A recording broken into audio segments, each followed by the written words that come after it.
Yung panahon na to, anong araw ngayon? September 9. So ang usong sakit ngayon sa mga babies, mga bata, mga toddler ay ubot sipon at saka dengue. Diba?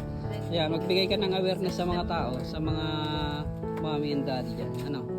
Bakit ako? Ikaw nga yung mommy dyan eh. Siyempre kagaya na itong baby namin guys. So nakaraan ay ito ay nagkasipon. Kasi uso ngayon ang sipon, mabilis makahawang sipon ngayon. Si Pai, ubo pala, ubo. Ay mahirap sa mga ano. Kasi ito naman, si Aliyah, siya naman yung mayroong sakit, ubo din. So mabilis makahawang ubo, kaya anong dapat gawin? Dapat gawin guys, Ilayo ang mga bata. Una, wag mo nang ilabas-labas yung mga bata.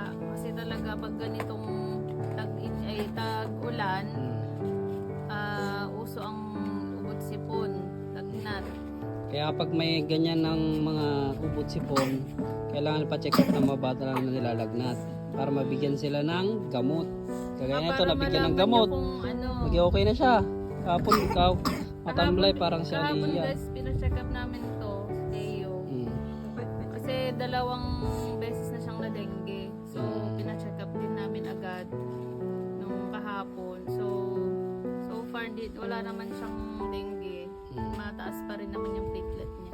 Tapos sa mga dengue, anong mga ano mo? Dapat mag-offlotion, mga bata. Offlotion. Kung open area yung sa inyo, kailangan may offlotion ng mga bata.